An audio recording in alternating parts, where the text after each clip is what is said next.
inclusion, mutual respect, Dr. Shashi Balaji. All our eminent speakers, dignitaries, and delegates present for the only C20 summit being organized in Goa. We will now commence the event with the inauguration ceremony. I request Shri Govind Gauraji to please come on stage. I also request Dr. Shashi Balaji, Mr. Manish Tripathi, Ms. Pooja Bedi, Mrs. Shweta Karp, and Mr. Sean Karp to join us on stage.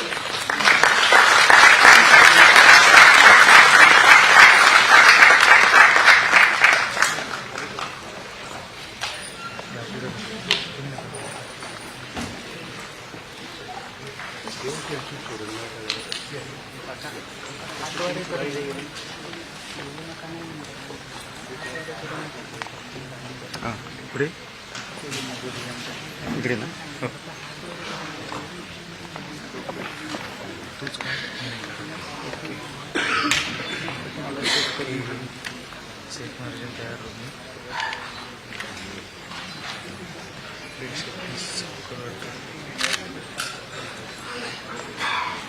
काय केलं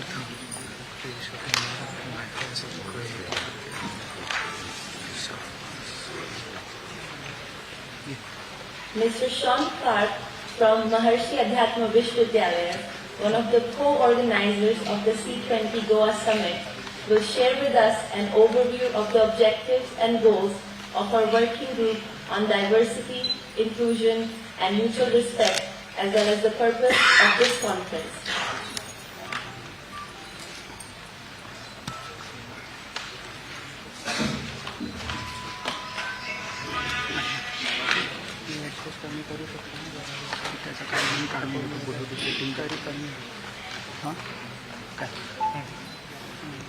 The Honorable Minister for Art and Culture, Government for Goa, Shri Govind Gauraji,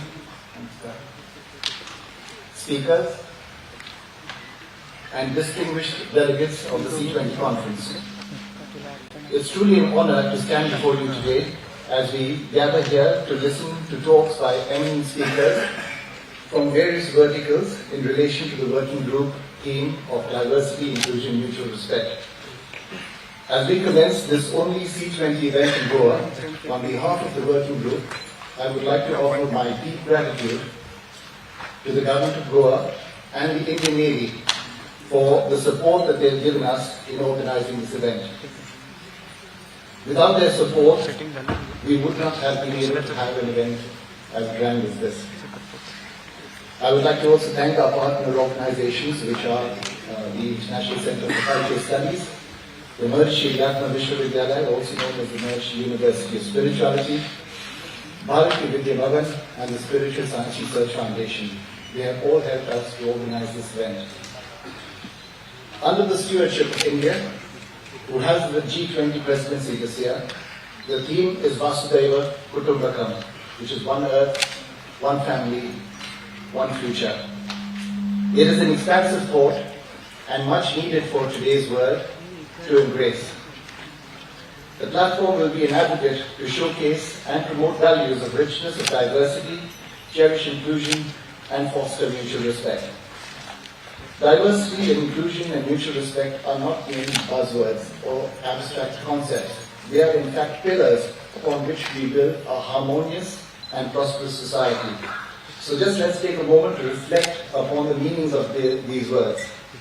Diversity embodies the recognition and celebration of our differences, be they cultural, ethnic, religious, or socio-economic. And it is through diversity that we gain a broader perspective, enabling us to harness the collective power of unique experience, knowledge, and skills. Our ability to embrace diversity paves the way for innovation, creativity, and progress, fostering a society where every individual's voice is heard and valued.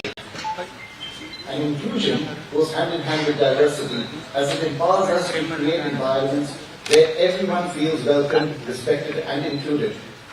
And it's not enough simply just to acknowledge diversity. We must actively dismantle barriers and ensure that every person, regardless of their background, is given an equal opportunity to contribute and to thrive.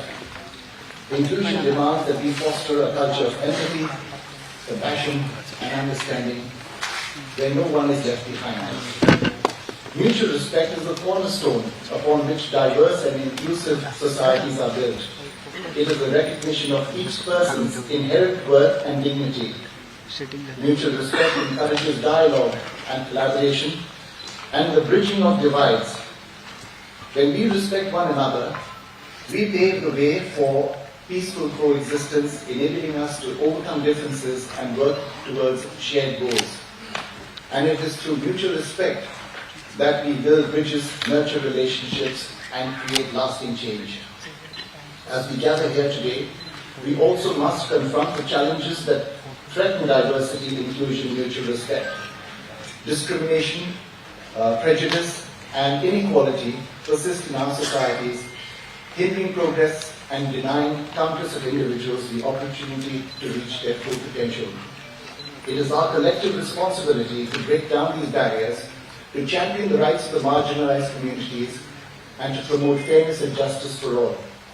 And in pursuing our objectives, we must remember that diversity, inclusion, and mutual respect are not confined to any one domain. They must permeate through all our aspects of society, from education to employment to governance and beyond. So today, as representatives of the civilian arm of the G20, we all have the unique opportunity to shape policies, influence decisions, and champion the cause of diversity, inclusion, and mutual respect. So let us seize the moment, and united in our shared purpose, we work together to build a future where every individual, regardless of their background, is afforded the dignity, respect, and the opportunities they deserve. The onus lies on us, on each of us, and this is the reason why the tagline for this C20 is, "You are the light." Thank you.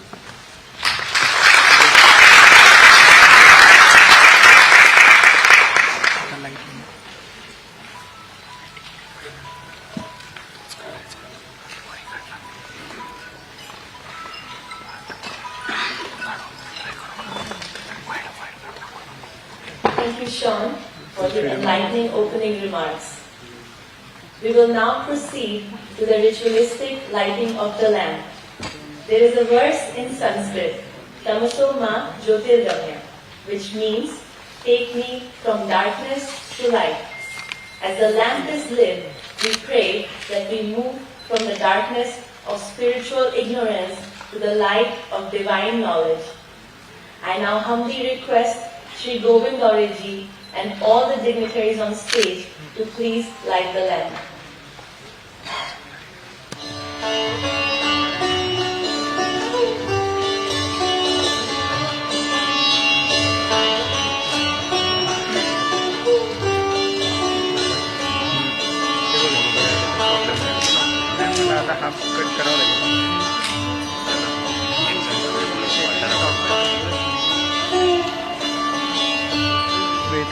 मिळतोय फक्त समोरचे येणारच आहे.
the dignitaries to please take their seats on the stage.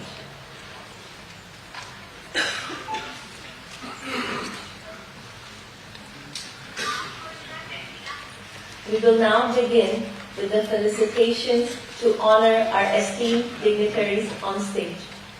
I request Mr. Sean Clark to please felicitate our Honorable Minister of Art and Culture, Sports and Rural Development, Sri Govind Gauriji. Throughout his political journey, Sri Govind Gauriji has spearheaded numerous cultural and sports initiatives aimed at promoting the well-being of the public.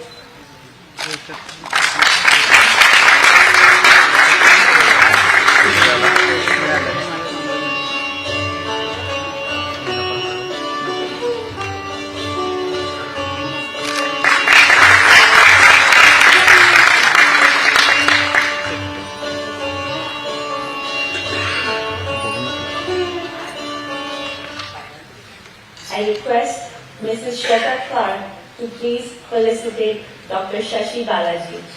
Dr. Shashi Bala, apart from being the international coordinator for our C20 working group, is the president of ICCS and the dean of the K.M. Munshi Center for Indology of the Bharatiya Vidya Bhavan, New Delhi.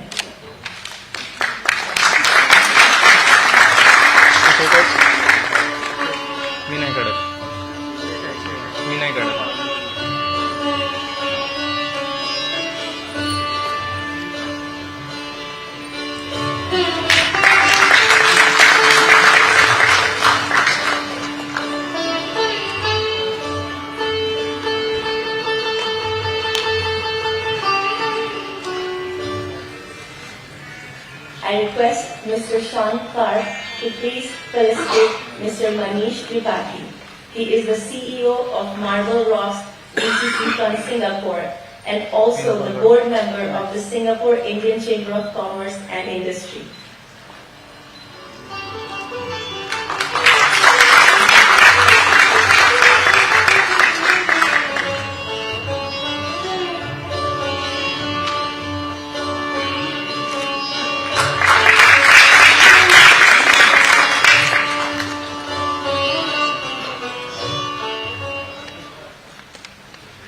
I request Dr. Amrita Deshmani, who is practicing pediatrician from Goa and research team member NAV, to felicitate Ms. Pooja Bedi. Ms. Pooja Bedi needs no introduction. As an Indian actress, television presenter and columnist, she has left an indelible mark on the Indian film and television industry. Currently, she has ventured into wellness and was recently awarded the Wellness Leader of the Year Award for Global Wellness Day 2022 for her commendable work.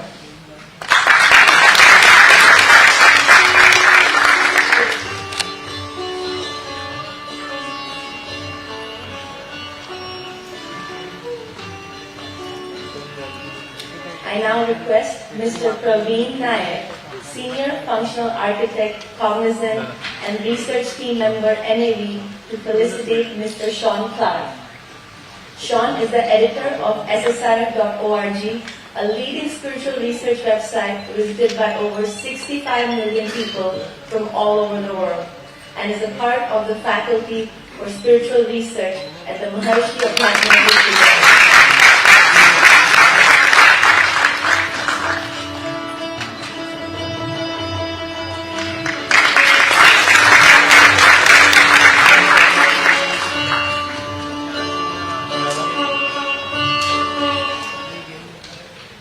I request Dr. Jyoti Kale, MBBS MD Anesthesiology and Critical Care, to felicitate Mrs. Shweta Clark. Shweta is alumnus of the Lady Shri Ram College, New Delhi, and is a part of the faculty for spiritual research at the Maharshi Adhyatma Vishwavadaya, and has been recently conducting lectures and workshops all over Southeast Asia.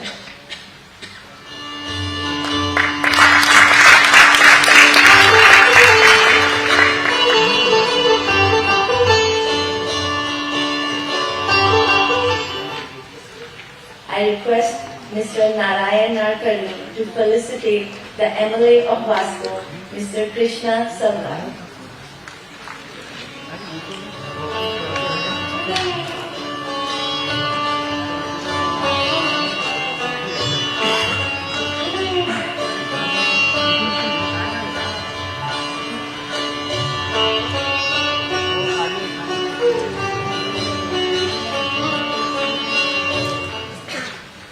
I now request Dr. Shashi Balaji to please give the C20 flags to Mr. Sean Clark and Mrs. Shweta Clark.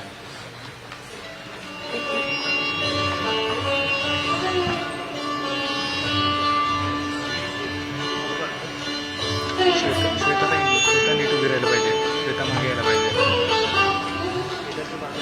हो हो.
As Sean mentioned earlier, the theme of India's G20 presidency is Vasudhaiva Kutumbakam, which means one earth, one family, one future. There is a verse in Sanskrit from the Mahopanishad. We will play the audio of the Sanskrit mantra.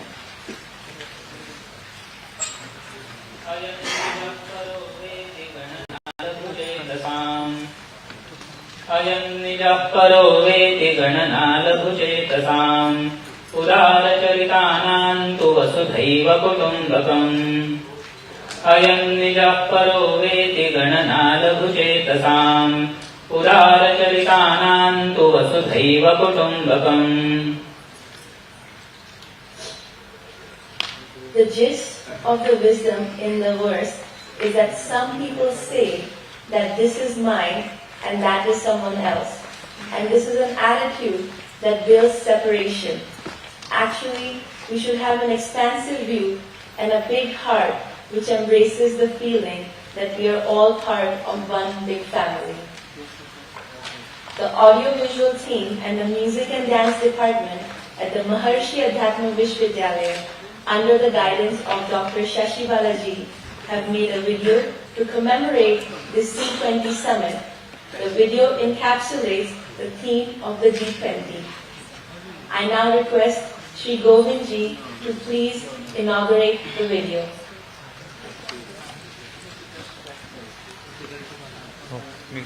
तुम्ही पहिला wide काढून घ्या. मी close काढतो. तुम्ही पहिला काढा.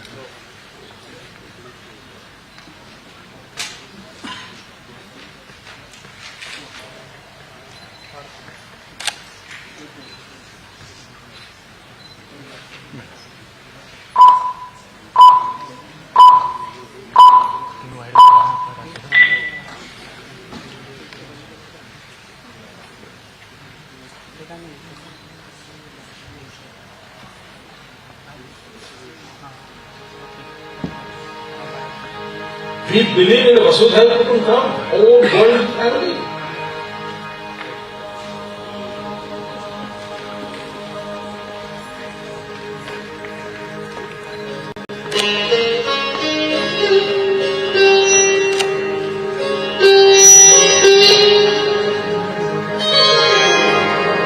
Vasudhaiva Kutumbakam, Vasudhaiva Kutumbakam, Vasudhaiva Kutumbakam, Vasudhaiva Kutumbakam.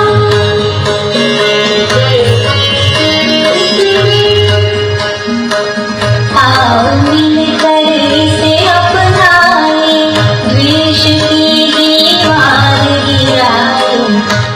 The Berlin Wall has now fallen. I have a dream.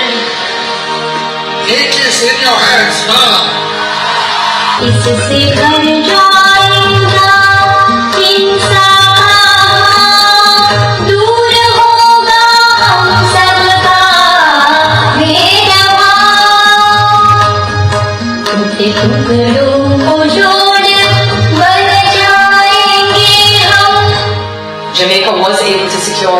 first life-saving vaccines from India.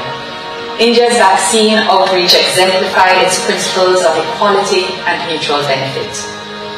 We are deeply grateful and remain so to the government and people of India.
आदिगुरु शंकराचार्य के भाष्य में किया मार्ग प्रशस्त, तो कबीरदास के दोहे में किया अज्ञान का अस्त।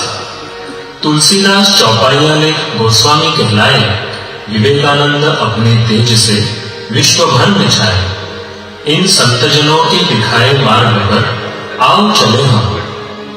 वसुधैव कुटुम्बकम् वसुधैव कुटुम्बकम् वसुधैव कुटुम्बकम्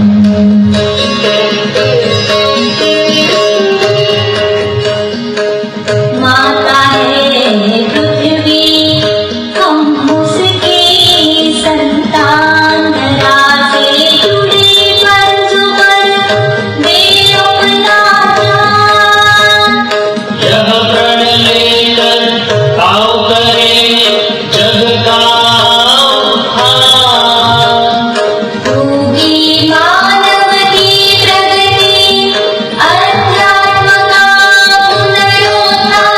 वसुधैव कुटुम्बकम् वसुधैव कुटुम्बकम् वसुधैव कुटुम्बकम् वसुधैव कुटुम्बकम्।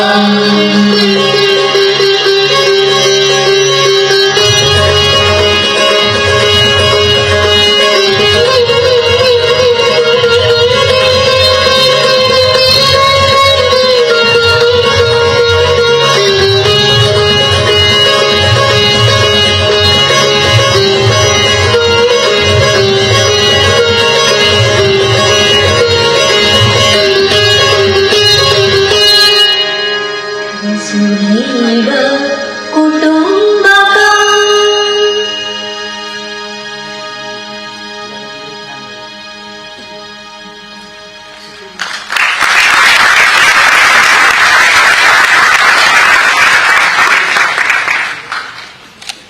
Thank you, MAV, for this inspiring video which encapsulates the spirit of India's G20 presidency.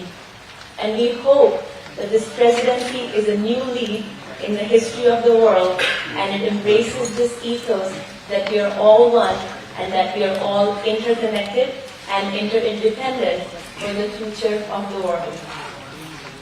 We will also see a message from our Honorable Chief Minister of Goa, Dr. Pramod Savanji.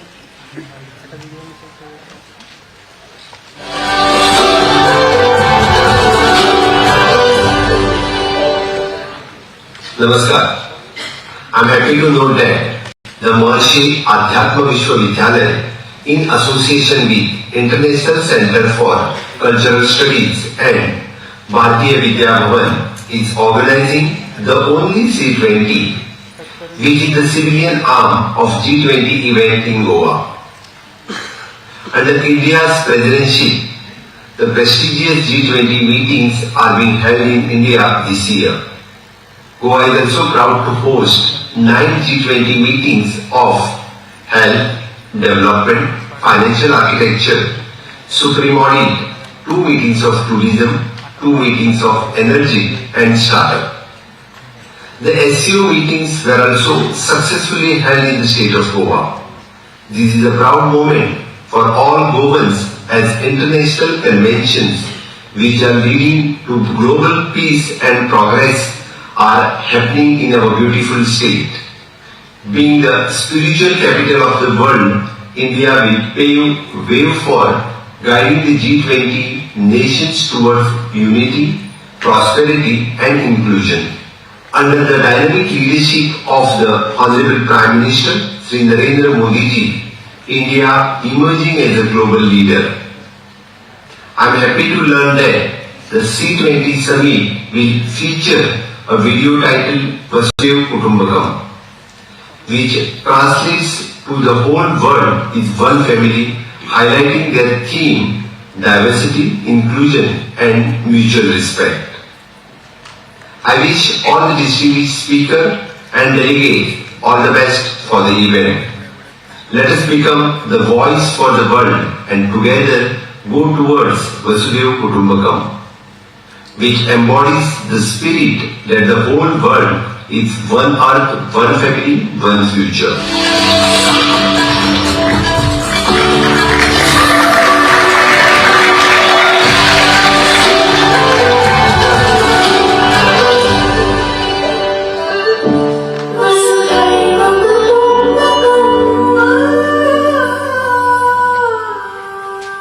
Thank you to our Honorable Chief Minister for his message.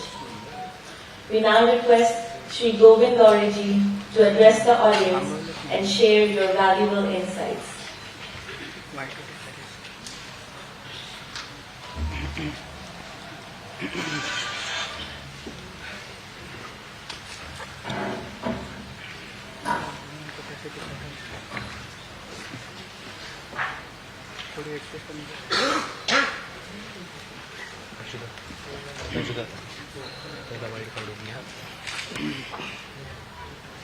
सगळ्यांक म्हजो मायमागोचो नमस्कार.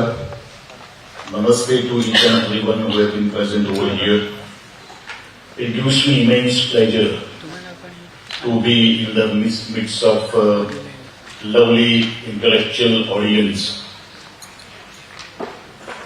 The highly professionals and all the dignitaries who have come from across the country and the globe as well as.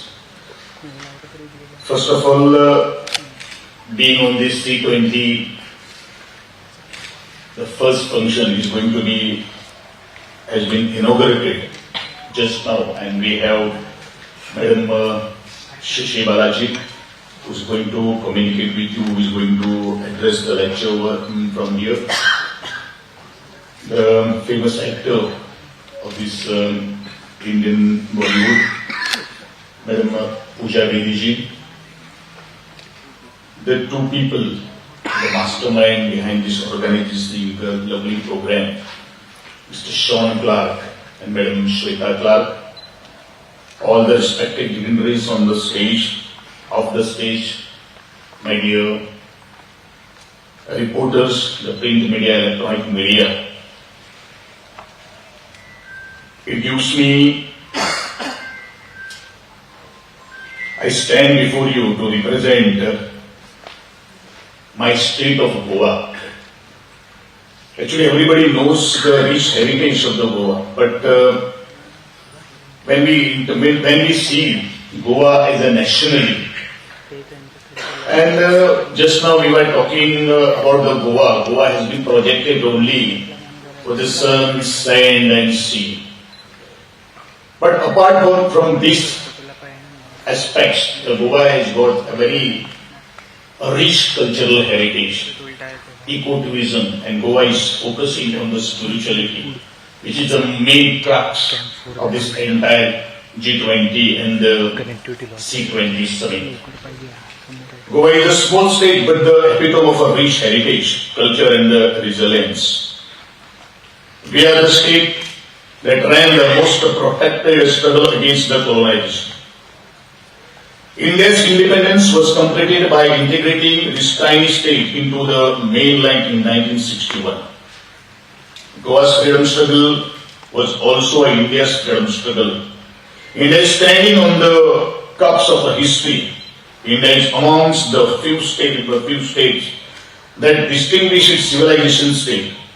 We may have been divided into the several provinces and the occupations, but our ethos remains unchanged and unchallenged. We gave zero to the world. We gave yoga and Ayurveda. This is the country where Mahatma crisscrossed in flesh and blood. In the building of the modern nation state, unlike Europe, where one language meant one nation, one race ruled one state. During the era of decolonization, we gave the call to the unity in diversity to all the newly formed states in the world.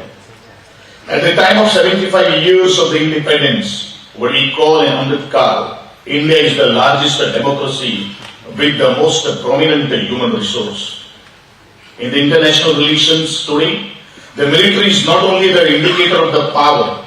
In fact, with the advent of information technology and the globalization, the distinction between the hard power and the soft power is blurry.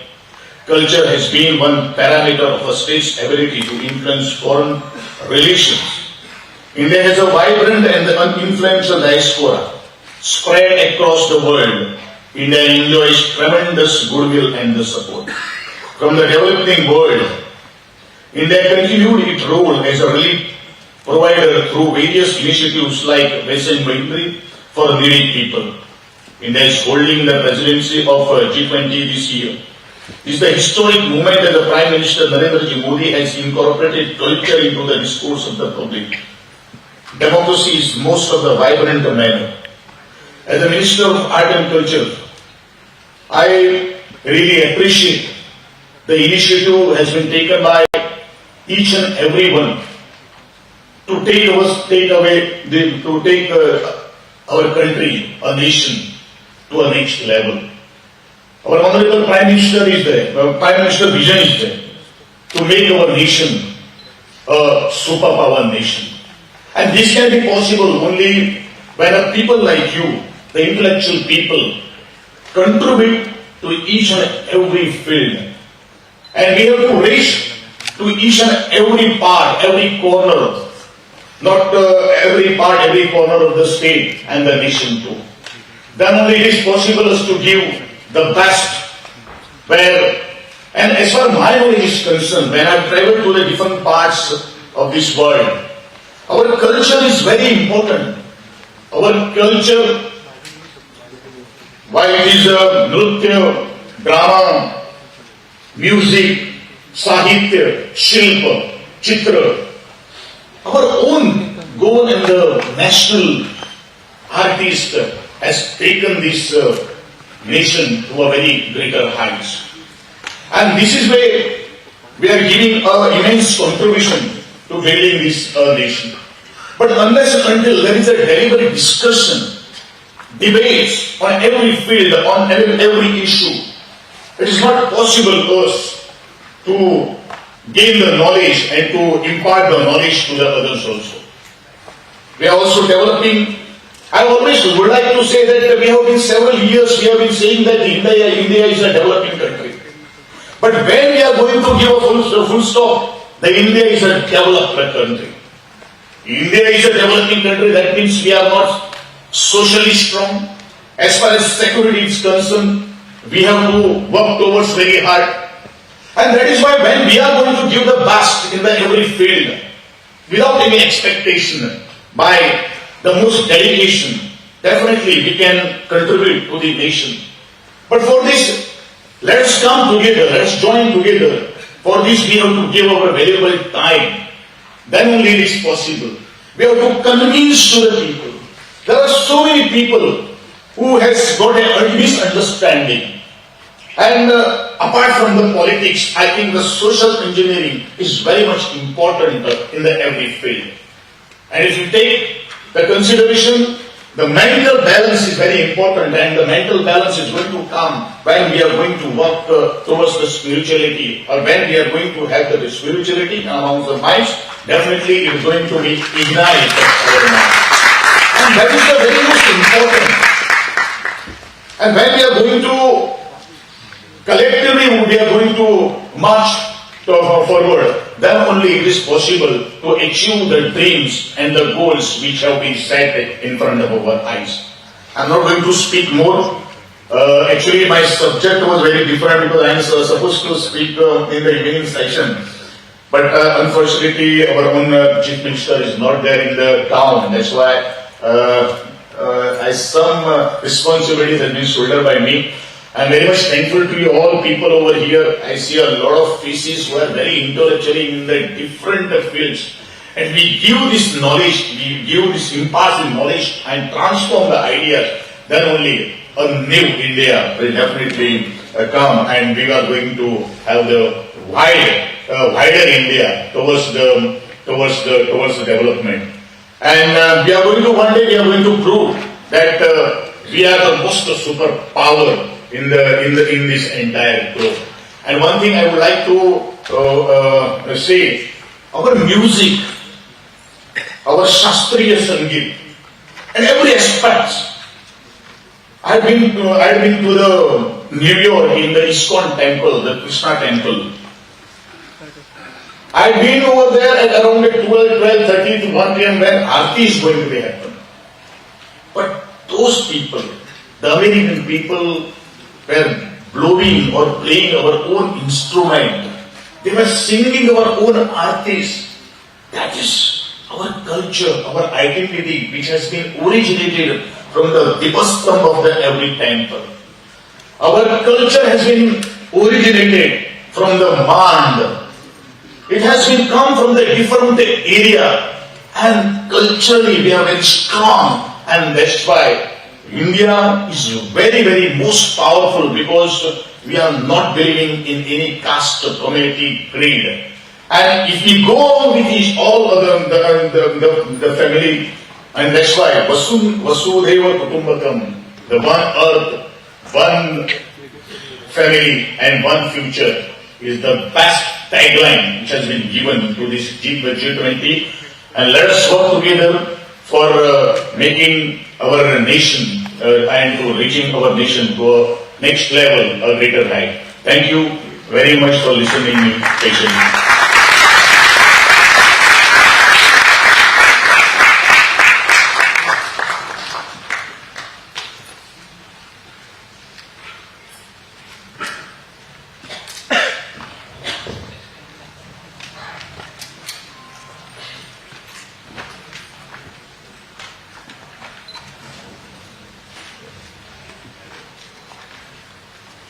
On behalf of our C20 working group and the Maharshi Adhyatma Vishwavidyalaya, I would like to express our heartfelt gratitude for gracing us with your enlightening and thought-provoking speech. Due to Sri Govind Gauraji's many pressing engagements, he will be taking our leave soon. Let us extend our sincere thank you to Govind Gauraji.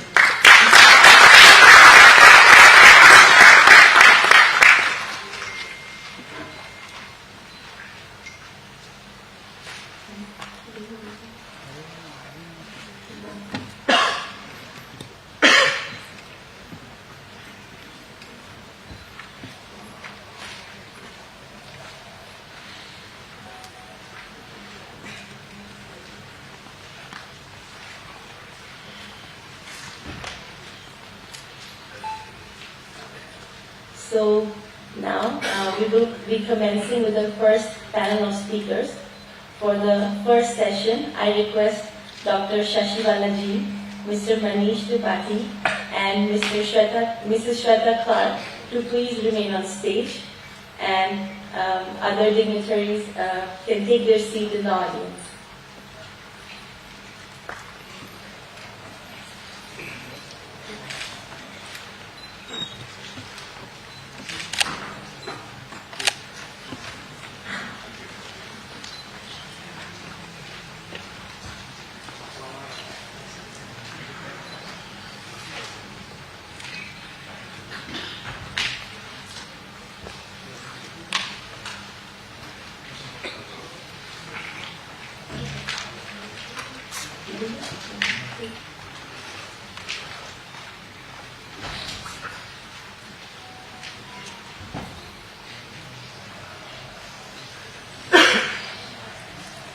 the first session, I would like to call upon our esteemed speakers, Captain Dilip Donde and Mr. Manoj Kamath on stage.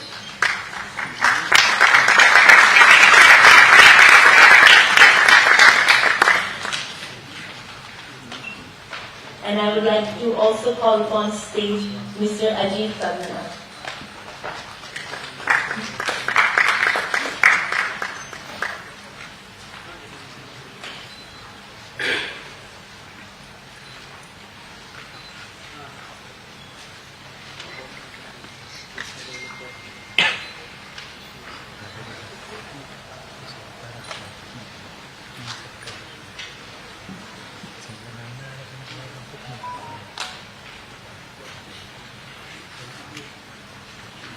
So we will now begin with the felicitations.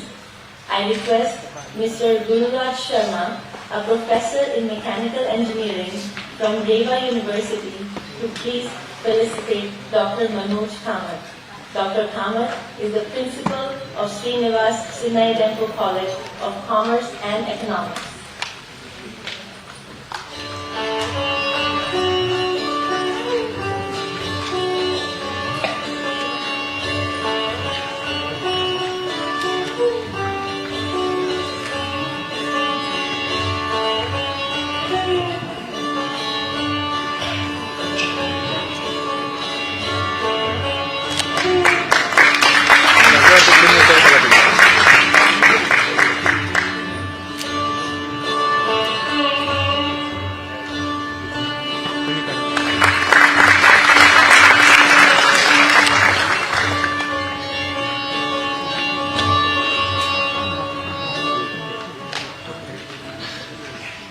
I request Dr. Kanav Malia, MUBS MD Radiologist, to please felicitate Captain Dilip Donde. Captain Donde is a retired Indian naval officer and is the first Indian to complete a solo, unassisted circumnavigation of the globe in a sailboat.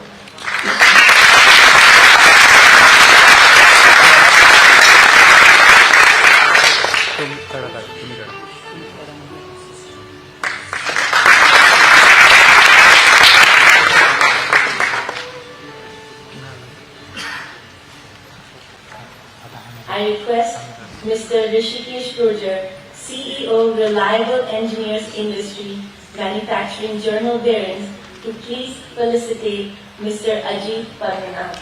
Ajit is the CEO of WhoWeAre, which specializes in temple virtual reality and virtual temple walkthrough technology for heritage sites.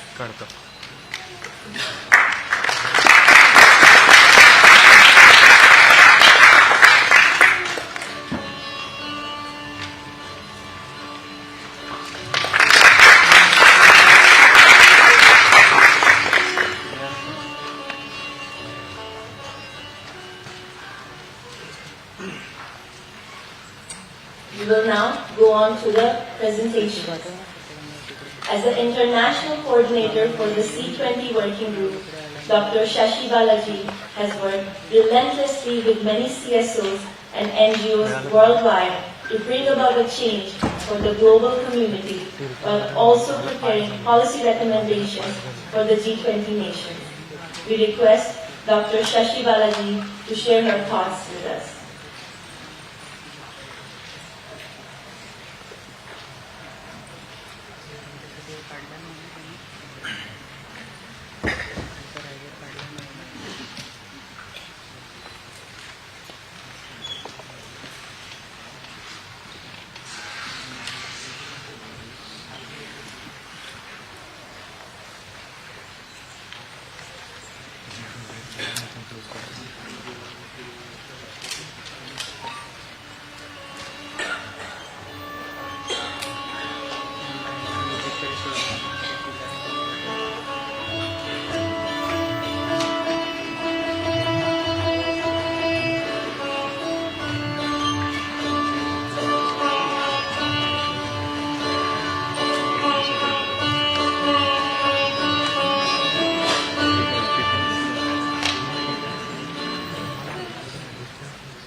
सिंकिंगचं दाखवतोय.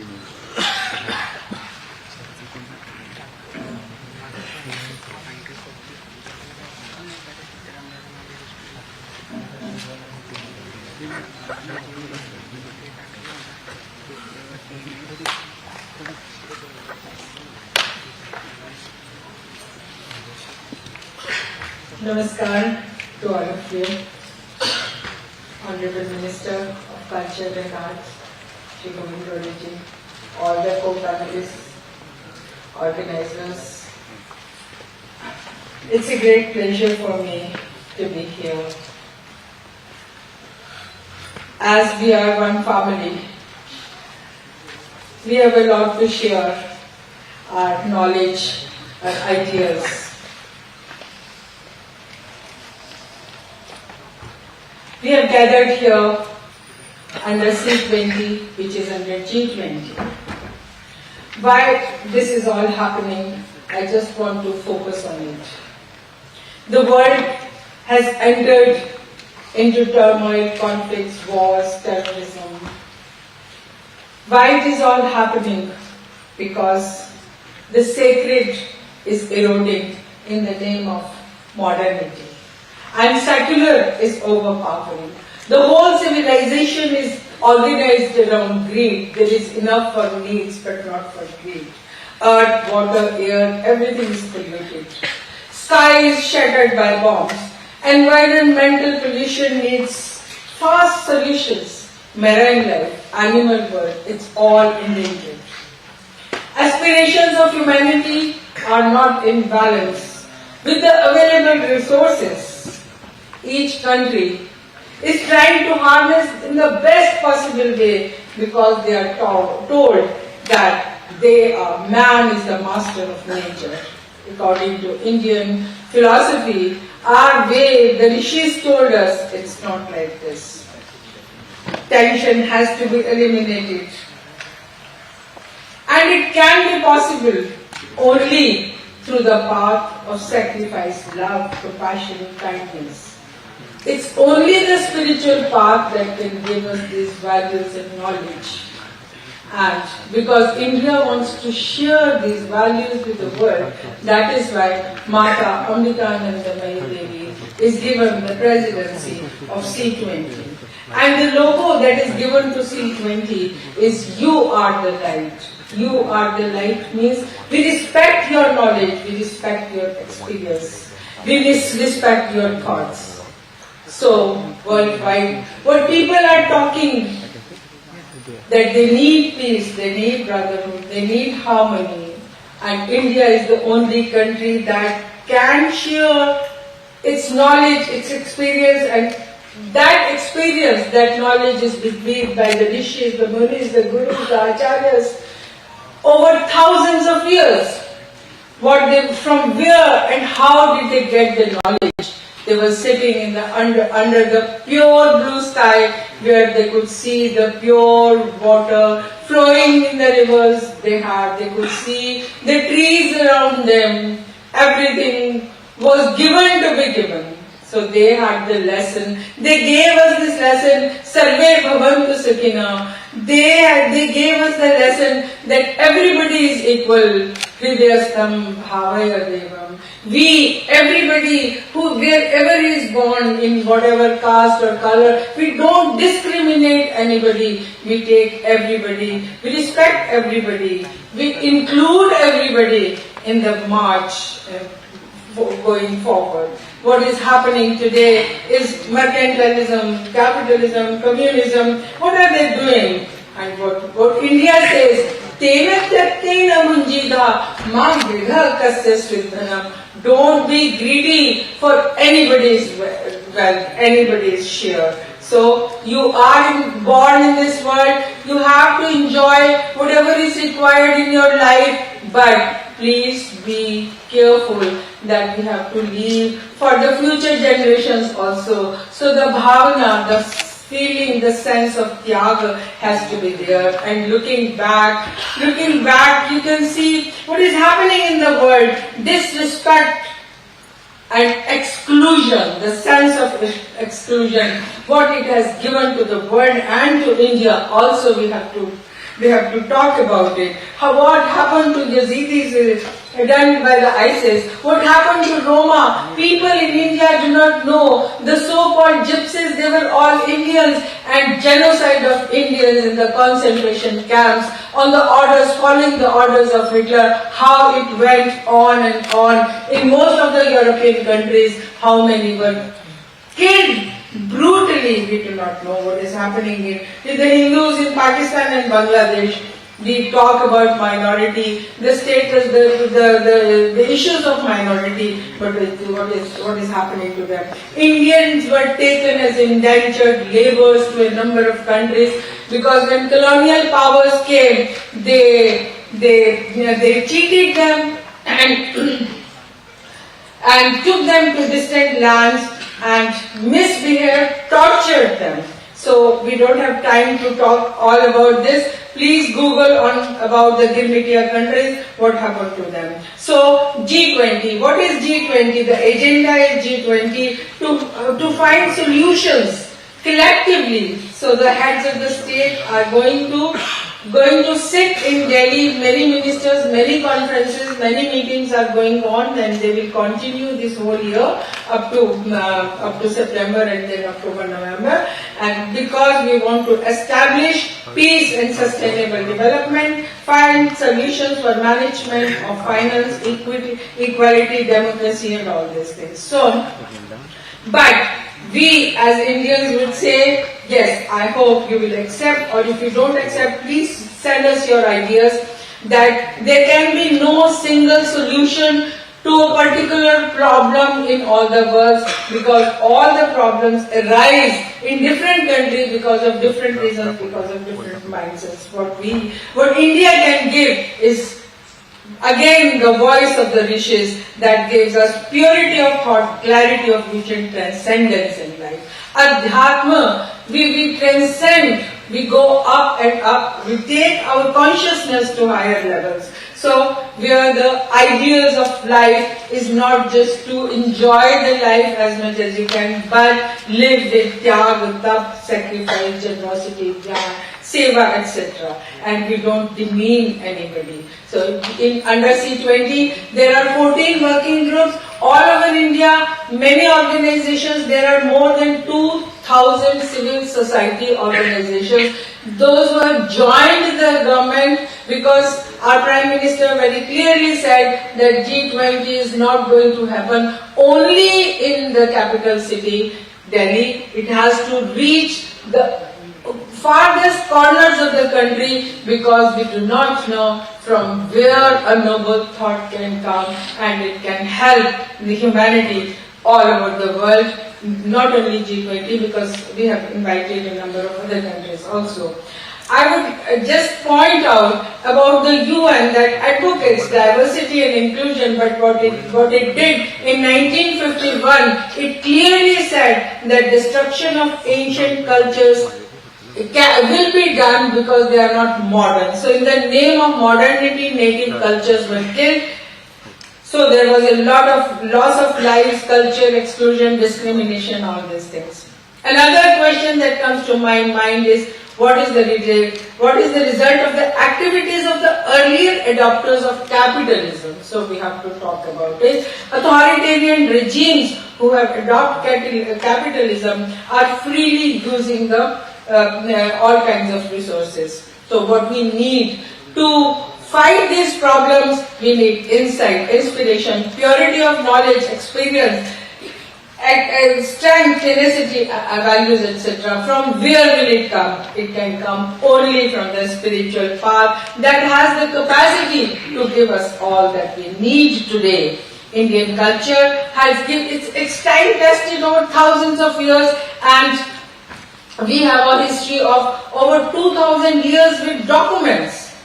Wherever the Indian sages, the Indian masters, the Indian gurus and acharyas went, they went with a sense of sacrifice, sacrificed their lives and gave everything, whatever they had. They said, whatever is given to us because knowledge was also downloaded. Even today, people have the capacity through adhyatmic practices that they can download the knowledge. So whatever knowledge they were given by the divine power, it was given to the world. So what the knowledge gave to the world, I have been working for it for over 48 years, that how India uplifted civilizations and cultures of the distant lands. They did not know about the geography, did not know about the people, they did not know what food they will get. So it was a total sense of sacrifice that took them there. So and I would like to give you one example, just one example, that when Indian culture of spiritual path, knowledge was shared with all this, they were all flourishing. But as soon as there were invaders, there were invasions, these countries became no man's lands. Can you imagine? Just Google through about the history of kingdoms in Central Asia, that wherever India goes, there is peace, prosperity, development and all. But when it is crushed, then we lose all this. Another point that I want to bring to your knowledge of this special occasion is the native cultures. Our organization, International Center for Cultural Studies, has been working for it for over 3 decades to save, to revive, to give them support to the native cultures. Why? Because they were crushed by the colonial powers and they lost so much, and these were the people, and we still need these cultures because they were environmentally conscious cultures, offering prayers to nature, to earth, sun, trees, mountains, rivers, getting permission before cutting for appropriate utilization. So they had their own herbs, they had their own food culture, and there were shamans who used to treat them with herbs. So it was a lot of experience, knowledge that is lost. Promotion of those cultures are important, not only for those countries but for the entire world, because the government systems of health cannot give all that support that is required. So they can give us, these cultures can provide us with new ideas on health, education, skill development, biodiversity, ecosystem, etc. etc. So people in any country who wish to understand each other's life, they should be supported, they should be promoted, so that there is collective consciousness. We understand each other. Native people, there are a few recommendations that we are sending, that native people should not be deprived of their lands. Brazil is going to the next host. Earlier was Indonesia. In Indonesia, it was not possible to talk about diversity, inclusion and mutual respect. In Brazil, we can talk about, and in Brazil, there are 305 ethnic groups and 275 languages, but they are being demeaned and destroyed. Let us save them. So their knowledge, customs, beliefs, everything has to be saved. Understanding and respecting each other's culture without discrimination, without demeaning, because it is only India that has given the voice by the rishis, and that we follow, that we cannot divide this world into two, believers and non-believers. This world is one. Everything has to be respected. I can keep on quoting, but we don't have time for this. Amritasya putraha, we are all divine. We are all born from the divine. So we are Amritasya putra. Ekam sadvipraha bhuda vadanti. Truth is one, but it manifests in many forms. So peace, prosperity, progress, whatever we need will come from the spiritual path. Let us be together. Let us hold the flag of Vasudhaiva Kutumbakam. Let us hold the flag together that you are the light. Give respect. That is why we have put up a wall of noble thoughts, because Ano Bhadra Kradavo Yantu Vishwadaha. We want noble thoughts from whichever direction it comes. So let's be together, share our noble thoughts, give voice to the voiceless, bring marginalized into the mainstream, because only the organized society is getting away with all the available funds. So we have to work for them, have faith in unity and diversity, respect as one family, assimilate noble thoughts, include the forgotten, faded and destroyed, that were done intentionally. That is, so revisit the spiritual path that helped the world and can do that in future. Then there will be no pain, no suffering. I thank you all with this shloka. Sarve bhavantu sukhina, sarve santu niramaya, sarve bhadrani pashyantu, ma kaschid dukkha bhag bhavet. Let's walk together, let's think together, let's work together. Sangachadvam samvadatam, samvo manansi jalatam. Let this world be beautiful to live in. Thank you very much.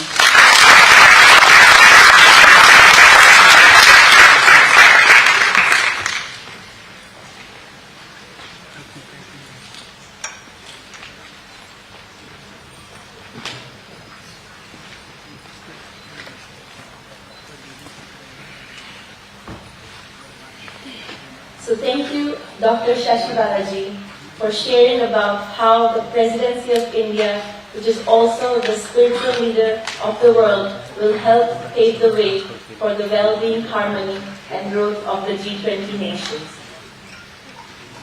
With over 25 years of business experience and having worked in 3 continents, Mr. Manish Tripathi will share his insights on how integrating mutual respect and diversity is pivotal for fostering a thriving and successful business environment. Manish ji, please share your thoughts with us.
As it comes up. Namaskar. Honorable Minister Sir, Shashi Balaji, Pooja ji, and my dear friends, Sean and Shweta. There's a little bit of an echo. You can hear me, right? Yes. My dear friends, Sean and Shweta, for 15 years, who inspired me to come here. All my eminent speaker panels, delegates, ladies and gentlemen, no children here, ladies and gentlemen. I'm absolutely privileged to be standing here on the C20 event in the year where India has taken over the presidency of G20. I got a call about 2 months back, so they started the preparations. I'll definitely finish in 10 minutes, I promise you that. I got a call from Sean and Shweta on a conference call and said, Manish ji, aapko Goa aana hai? Of course, I said, Goa zarur aayenge. And then they talked about this event. And I said, why me? Actually, the problem is people like us who create wealth outside the country, for some reason we have a taboo. They think we are from the other side. But then I thought this is a good chance for me to clarify that even people who are working on the other side, which is on the commercial side, they also are seekers. The success you can tabulate, people who create good wealth under compliance are mostly very culture, compliance oriented, and people who understand the base, any religion, but they understand the base values. So I thought this is the best opportunity to speak about what we do. Give you a context. I left the country about 25 years back. 19 of those years we've lived in Singapore. My family, I am from there now. वो मेरी कर्म भूमि है, but मेरी जन्म भूमि, my birthplace is a very small town called Jabalpur in Madhya Pradesh. and we are very much rooted to our culture. So, to give you a context about diversity, I think, Sean, this presentation is not coming up yet. Okay. Diversity, inclusion, and mutual respect. Let me give you an idea. I'm not going to tell you anything which you don't know. So I will not repeat. Shashi Balaji has covered everything. Sean covered in his speech. So next chart, please. I'll give you some context from outside in. So as we move, there are 30 million NRIs, OCIs, or Indian origin people working outside India. And as, if I may slip into Hindi, हम कल मैं परम पूज्य को भी बोल रहा था, उनका हमारा संघर्ष बाहर आपके संघर्ष से कम नहीं है. In fact, we work in very diverse and very adverse circumstances. To give you a context, I live in Singapore. We are surrounded by two largest Islamic states in Asia, Malaysia and Indonesia. We are sandwiched between two huge superpowers. One, a proud, if I may say, Hindustan, and the other side is China, who doesn't believe in religion. It's a communist country. And then in between you can sprinkle a lot of Christianity-dominated countries like Philippines and Cambodia. How Singapore has managed diversity, inclusion, and of course mutual respect is amazing, and we all know about it. All of you would have, possibly everybody, each person would have visited Singapore. So the context I'm going to bring is, it is ingrained in the fabric of that society. Singapore has about 70 plus people who are Chinese origin, about 11. I have control of the slides. Thank you, sir. About 11% are Indians, or if I may say, Indian origin. They could be from Sri Lanka, India, Fiji, or even Bharatvarsh. Then about 15-16% are from Malay, and they are all Islamic. But there is not even one incident of non-mutual respect or any violence ever in that part of the world. The way they have managed it is through very strict rules, and a thing which we all believe in Singapore is consistency. What is wrong and what is right. Everybody has to follow the rule. Nobody disrespects anybody, including your neighbors or the politicians. So I think the fabric of the nation has to embrace diversity. Only then the real diversity comes out.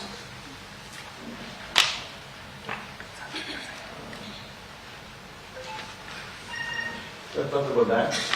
Inclusion. When I went there, I got equal opportunities. Both my boys grew up there, they got equal opportunities. The rules are absolutely clear. The rules are followed to the T. And there is no ambiguity in any way, any which way a person can do anything less or more. Mutual respect. This is my favorite. I will cite some examples which are possibly missing, and we have to embrace them. If in a metro, or we call it MRT, or a bus, if there is a lady, you would find everybody giving her seats. Now, nobody teaches that. It's absolutely human to do that, right? And but how many times do I see that in India? I doubt very many times. More so, if there is an elderly person, more respect is given to that person in that part of the society. Even more, if you see a pregnant woman, the respect, and everybody kind of rushes to help the lady up or down from the bus. Now, we must ponder, or we must stop to think, is this part of any religion, or its culture, or the value system? Of course, this is what we've been taught all along. Where did we lose it? The point is, where did we lose it? I think, and this is my personal view, on a C20 summit, I think we lost it in the textbooks which were forced upon us for the last 70 years.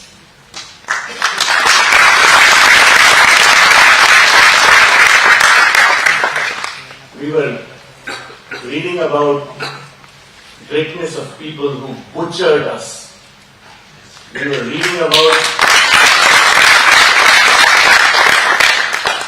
reading about not correct narratives and always positioning India and Indians as losers.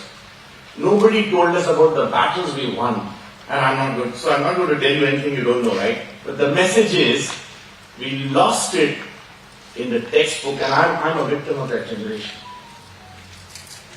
And I humbly request all of you that this has to be taught in your family. If 300 of us do this, it will multiply it to 3 million very, very quickly. So it has to come back to the homes of people, and I narrate one. I'm from Jabalpur. By the way, Jabalpur may be a small town, but it has given us Osho. Bhagwan Rajneesh came from there, and Maharshi Mahesh Yogi came from there. And when I was a school student, there was a big hoarding by Maharshi Mahesh Yogi in Jabalpur. We used to cycle to my engineering college, and it said, I hope I can do that in Hindi.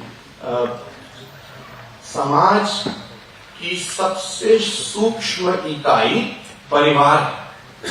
That means the basic unit of a society or a community is actually the family. अगर आप परिवार का ध्यान रखेंगे, समाज अपने आप ठीक रहेगा. How simple is that?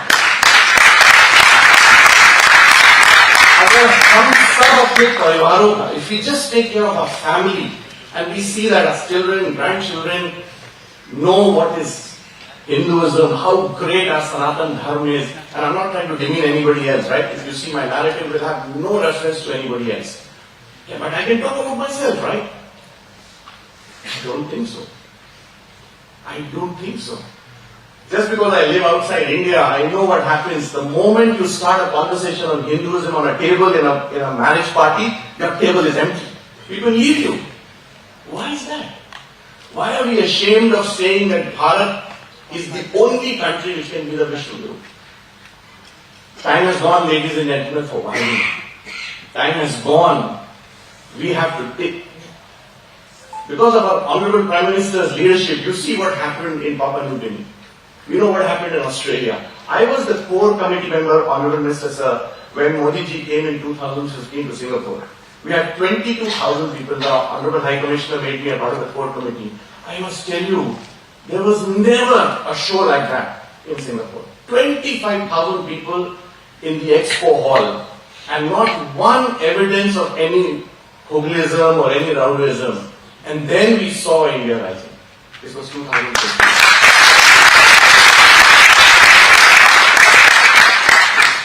I went to Frankfurt.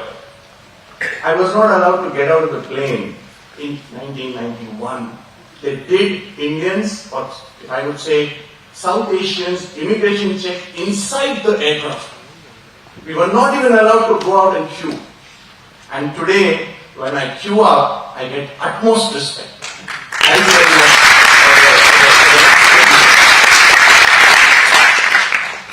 So,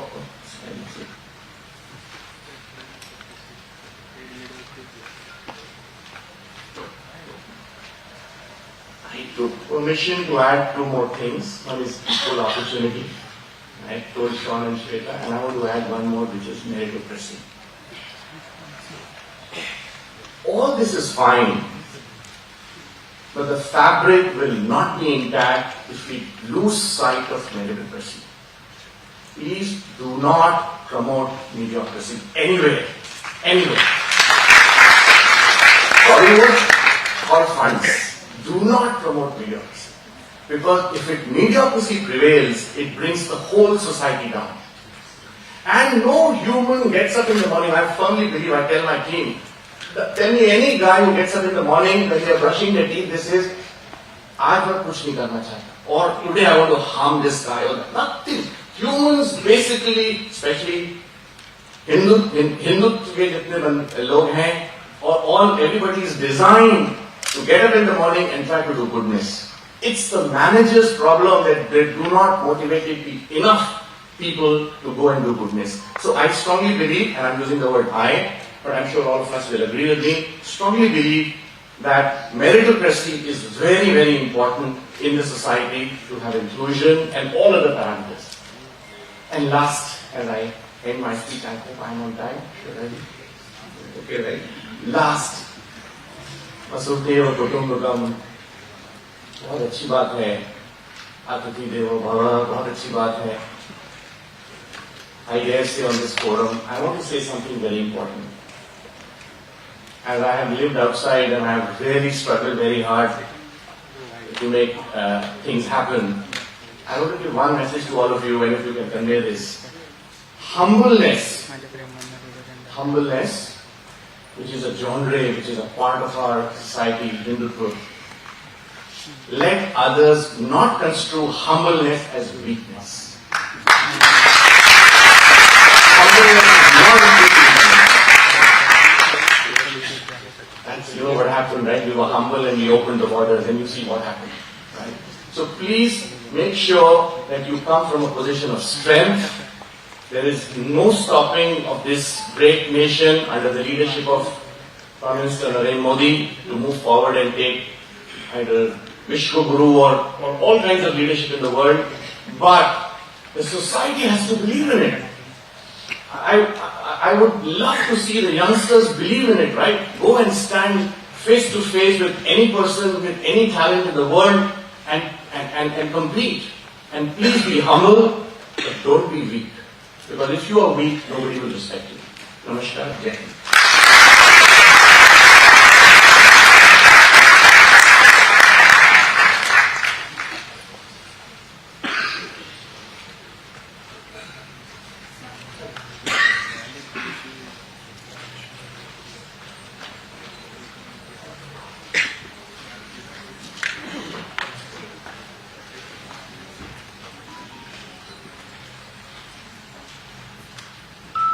Sri Govindaraji had to leave, so we are grateful that he was here with us today at this event.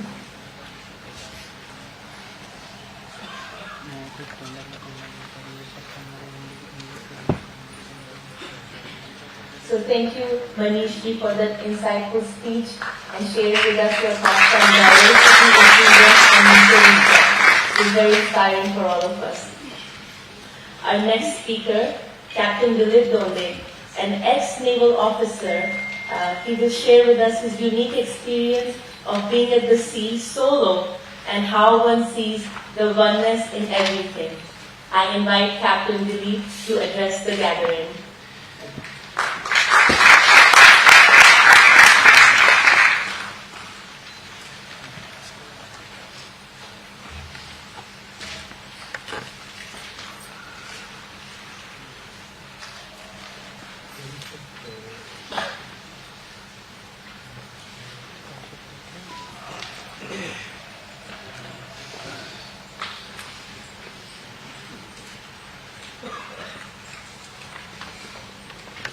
Morning, ladies and gentlemen. Dr. Sachibala, ladies and gentlemen. We've been hearing, we've been talking to previous speakers have been talking about the world as they know, as most of us know, the land-based world. I am going to introduce you to a different world, which is actually 70% of Earth, the sea.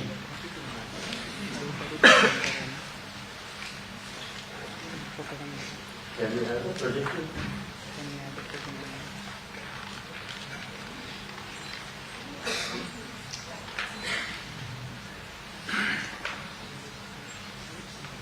So I stand here as a representative of the 8 circumnavigators from India in a population of 1.4 billion people and the 94% of living beings that make the oceans their home.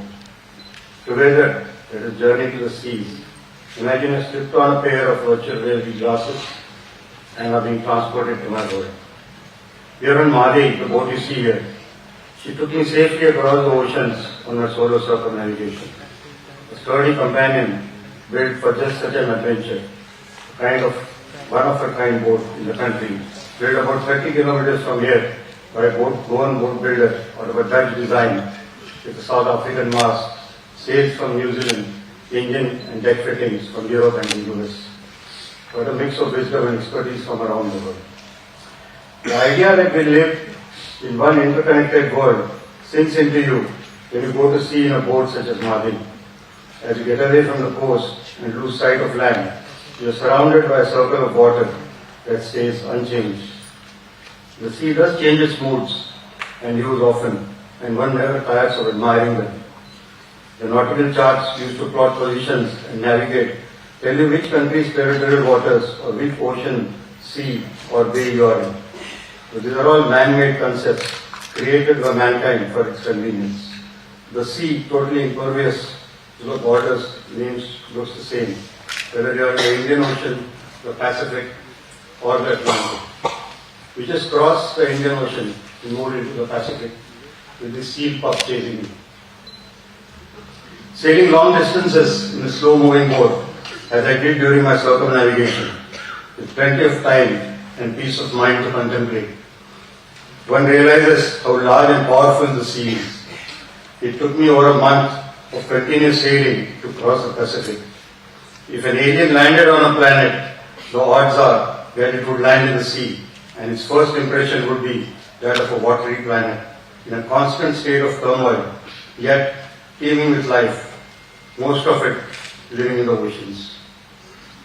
We now make our way past Cape Horn, the Everest of the oceans, the southernmost point of the American continent, and one of the most inhospitable places on earth.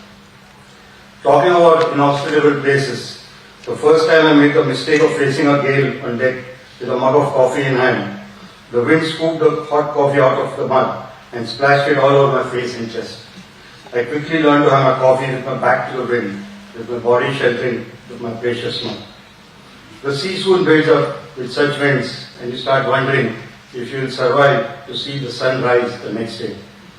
It is at such times, more than ever, that the sea makes you realize how small and insignificant you are. It can strike you like a fly and gobble you up without a trace. It is a humbling experience, and it stays with you forever. A reason perhaps why some landlubbers talk of conquering the seven seas, while sailors are forever trying to learn to live with the sea and grateful for it. Luckily, our species, living on relatively small patches of land on our oceanic planet, realize the importance of sea to our advantage very early in its evolution. The history of sea exploration and use is quite the story of collaboration between peoples of diverse nationalities, regions and backgrounds. For every famous explorer like Vasco da Gama, Columbus or Magellan, there are countless shipbuilders, carpenters, shipwrights and navigators who made incremental additions to the pool of knowledge to progress sea exploration, which has helped us to shape the world we live in. Even today, once at sea or when confronted with the challenges of going to sea, one finds sailors readily helping each other, irrespective of their nationalities. The time-tested fundamental rights of seafarers, such as the right of innocent passage and the right to get into a port of refuge when in distress, are respected across the world. It is fascinating and comforting to see the functioning of international maritime rescue organizations, often employing resources from different countries in diverse areas. Don't worry, you're not in need of rescue here. They're just a media helicopter. So keep your seatbelts fastened and your virtual reality goggles on. While planning my circumnavigation, I was amused to see that out of my 23,000 nautical miles passage, only about 3,000 nautical miles was to the Indian search and rescue region. For the rest of the passage, in case of an emergency, I would have to ask help from countries as diverse as Australia, Chile, or South Africa, and even divert to one of their ports if in trouble. A seafarer takes all this for granted, as I did, and didn't think much of it. This nonchalance comes from the knowledge that when in trouble at sea, fellow humans will help you, irrespective of nationalities. The corollary is true too, which is that every seafarer is expected to help a fellow seafarer in distress without discrimination and to the best of his or her ability. The practice underscores the fact that there are no borders at sea, and the challenging marine environment unites people with a common and basic instinct of human survival. While human civilizations have benefited immensely from using the seas, the perils of turning their backs on the seas and insulating themselves from the rest of the world have also been experienced by them. The Eastern and Indian civilizations, despite having the legacy of a maritime culture, tried to insulate themselves from the rest of the world by putting all sorts of restrictions on their peoples in the past, only to learn the hard way how counterproductive and unrealistic such restrictions could be. The bottom line is, whether we like it or not, we, the citizens of planet Earth, are indeed one family, and the seas play a big role in uniting us. While being connected without borders makes us part of one big family, it also puts upon us the responsibility of looking after the seas and not polluting them, keeping them serene, as you see in this video. Doesn't always happen that floating junk snagged on my boat's rudder off the pristine Lakshadweep Islands. Our pollutants will eventually land up on our neighbors' shores and theirs on ours.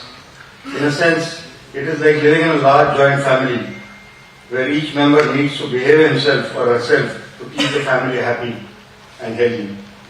And just like you would do in a large family, we need to educate our family members, especially our younger generation, about the importance of looking after the seas and becoming better citizens of the world. What better way to do it than to go to sea and experience the environment firsthand? And I don't mean only from the seashore like most of us in Goa do, but away from the shore on a boat. If it is a sailboat powered purely by the wind in our sails and without the noise and pollutants of an engine for company, even better. That's Antara, my sailboat, and that's exactly what she does. Somehow going to sea for leisure and recreation is considered an elitist activity in India. But things have changed fast and for the better in the past 30 years. The very fact that we are hosting this event today is a testimony that we are a growing economy with the ability to take leadership roles in the world. It is time we changed our mindsets regarding the sea and made ourselves, and especially our younger generations, more sea-friendly by treating the seas as our playground, just like these dolphins here. As someone who stepped into a sailboat for the first time in his 20s, I can tell you with some confidence that it is not difficult. It also does not matter how old you are, what your gender is, or what profession you are into. The sea is a great leveler. It does not differentiate between caste, creed, gender, and nationality. All the sea understands is competence. If you are competent, it will tolerate you. If you are not, it will force you to become competent. In that sense, the sea is a great teacher. It makes you into a better person, often without you being conscious about it. And of course, it is free, shimmering out there, ready to share its wisdom and secrets if you wish to learn. These 6 young women naval officers decided to give it a go, and after about 3 years of preparation, successfully completed a circumnavigation. It is time we gave the necessary impetus to making people more sea-friendly in the short run. In the short run, it has the potential to give boost to manufacturing and service industry for coastal communities. While in the long run, it can create a generation that is more confident and more aligned to the concept of Vasudhaiva Kutumbakam. Thank you for coming along on this virtual sail with me. I'll end this with my favorite quote by Mark Twain. 20 years from now, you'll be more disappointed by the things you didn't do than by the ones you did. So throw off the bowlines, sail away from the safe harbor, catch the trade winds in your sail, explore, dream, discover. Thank you.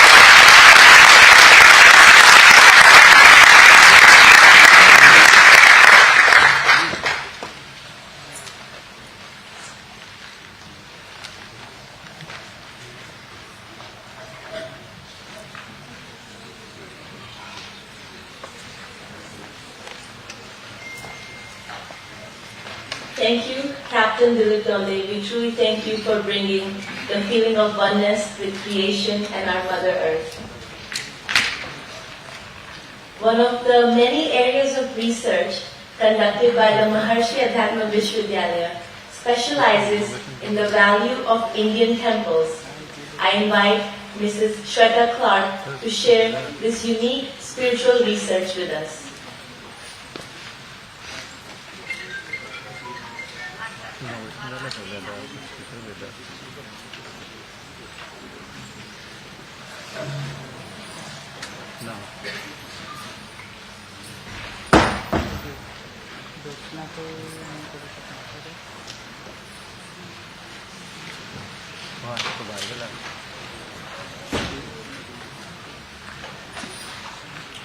Namaskar everyone.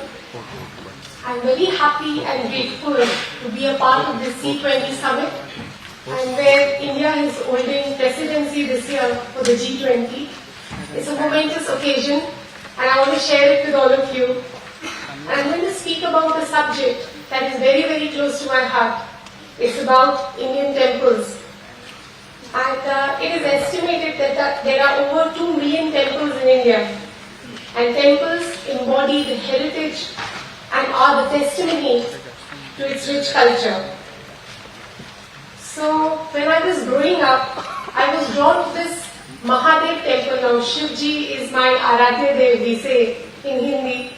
And I was drawn to this Swayambhu Mahadev temple in Dhanbad. That's my hometown in Jharkhand. I come from Jharkhand, but now I've been staying in Goa since 2008. So Goa has become second home to me. But this temple is very, very special. So I like to tell you Swayambhu, like most of you know, Shivji, the lingam comes up on its own. And when I was growing up, I could never explain why I was drawn to this temple. The energy was so palpable, and in my moments, when I was down, it would give me tremendous strength. And I wouldn't know the reason that why I am drawn to Mahadev. And the strong pull, the connection, and I felt that it was real for me. So this is the small temple as you see it, and it gave me immense strength, and it shaped my formative years. I experienced a sense of culture, divinity, community, and spiritual knowledge all together in this temple. So while I had these profound experiences, I could never explain to others, why Indian temples are so significant, so valuable, and how much reverence we should have towards Indian temples, or how temples are vortexes of high spiritual energy. Now that I know the spiritual science, I understand that the Swayambhu temple had immense spiritual energy, and that is why I was drawn towards it. But at that time, I was not able to tell people tangibly. So now, being a part of the MMA team, if I was privy to the knowledge that I have now, I would have been in a much better position to tell people about what temples mean intrinsically, not just the structure outside, not just the framework that you see, but what you feel inside with Indian temples. And we've shown that with aura and energy scanners. So I represent the Maharishi Adhyatma Vishwavidyalaya, and we have been doing spiritual research in the spiritual dimension for over 40 years. And the purpose of this spiritual research is very universal. It is to identify how we can bring about spiritual positivity, how we can draw that spiritual positivity in every aspect of our lives, be it physical, psychological, or spiritual. And the many areas of spiritual research that we have done, that is over 54 disciplines, Indian temples is one of them. So see, when you visit a temple, and I'm sure every one of us has visited the temple, you feel like you're doing a good act, something good will come out of it. But as laymen, we don't understand how much good will come out of it, or how to harness that spiritual positivity which a temple gives us. And rightly so, because to really identify or to understand the spiritual positivity, you need something that is known as advanced sixth sense. See, all of us have that sixth sense to some level. When you're on two paths, you understand, okay, let me take this path, let me not take that path. Or sometimes you get a hunch that this may not be good, or this side I'm feeling very good. So it is nothing but a small exercise where you get a glimpse of that spiritual knowledge, or that, something that we call sixth sense. But for an average person to understand how much spiritual positivity is there in a temple, he won't be able to do it. But now, with good science and technology moving forward, we have something, we have these aura and energy scanners with which you can understand tangibly. Although they give us fringes of that spiritual positivity, but still, nevertheless, you get some tangible proof of how much spiritual positivity can be there in a premise. So these are the different types of aura and energy scanners that we use. And this is an aura and energy scanner known as Universal Aura Scanner. It was developed by Dr. Menamurthy, a former nuclear scientist. And what it does is it can tell you about whether something is emitting positive vibrations or negative vibrations. So what we did is we conducted a study wherein we took 9 people from different nationalities to this Mahalakshmi temple in Ponda, Goa, and we told all these people to do the same exact steps, which are the standard practices of when you go to a temple. So I'll just play this video for you. So that's me leading this experiment, and there were people from different nationalities coming in. And all the ritualistic acts, like say you do namaskar while you're entering the steps of the temple, and then ringing the bell, then doing a pradakshina of the Mahalakshmi Devi, then sitting there and chanting for some time, then doing namaskar, and so on. And what we did is we checked their auras before and after, and we checked them for 2 parameters, basically how their auras were affected positively or negatively, and what is the extent of the aura. Okay.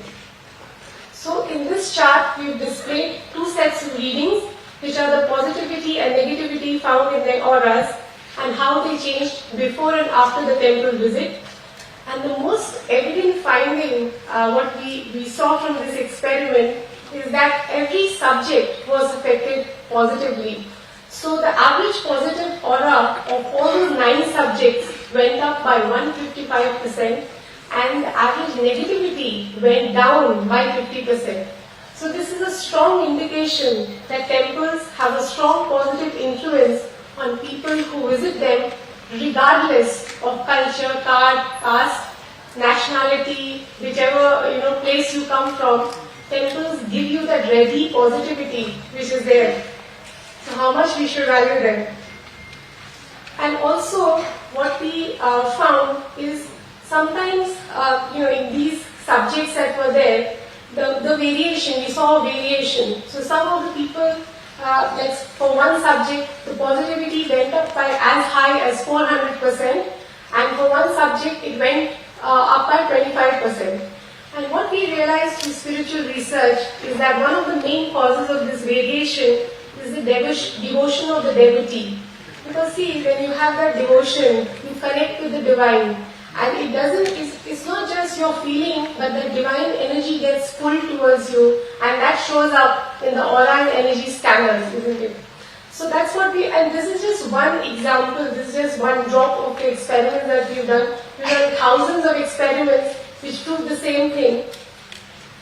Now also I'd like to share with you that Indian music and dance, for those of you who are from the field would agree with me, and many of you may know also, that Indian classical music and dance, it originated from Indian temples. And the reason was not so much for entertainment, but it was to connect with the divine. In fact, these dancers, singers, musicians actually offered their dance form or offered their art form to God for God realization. So there used to be something called the Rangashila. Those who are from the temple community, So the idol would be there would be a Rangashila, and the artist would be performing from there, immersed in devotion, and that created a tremendous positive impact, not only on the dancer, but on the idol. The divinity would get pulled. If anyone watched that performance, their positive auras also would go up. So at Maharishi Adhyatma Vishwavidyalaya, what we try to do is we try to recreate that magic, and we conducted this beautiful study at the Tamburi Surla temple in Goa, and I want to extend my thanks to the ASI department. They really cooperated with us because this temple comes under ASI. So what we did is we took our dance and music department there, and we had our dancers dancing in front of the Mahadev temple, and we measured their auras before and after. So I'll just give you a sneak peek into that experiment. Actually, the experiment lasted for 3 months. It was a tremendous effort by a lot of seekers and volunteers. 30 seekers did this research. I'm going to show you a small clip. And this is done by our AD department, all the drone shots and everything. So I'll just give you a sneak peek.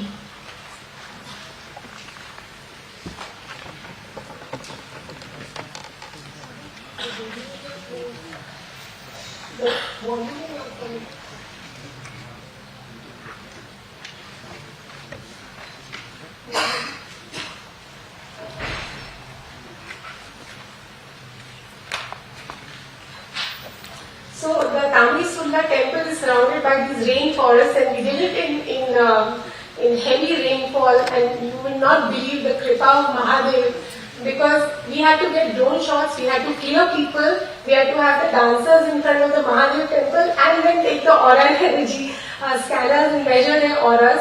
But by the kripa or the blessings of Mahadev, not even one drop of rain came in heavy rainfall, and all the people, they were telling us, oh, you may get rainfall, but something told us inside that Mahadev is there, it's not going to happen. And that's how we got this.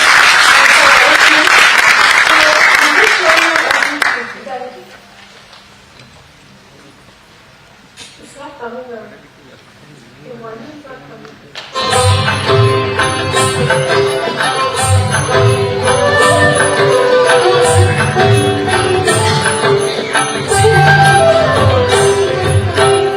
जय शिव शंकर जय शंकर करुणा कर करता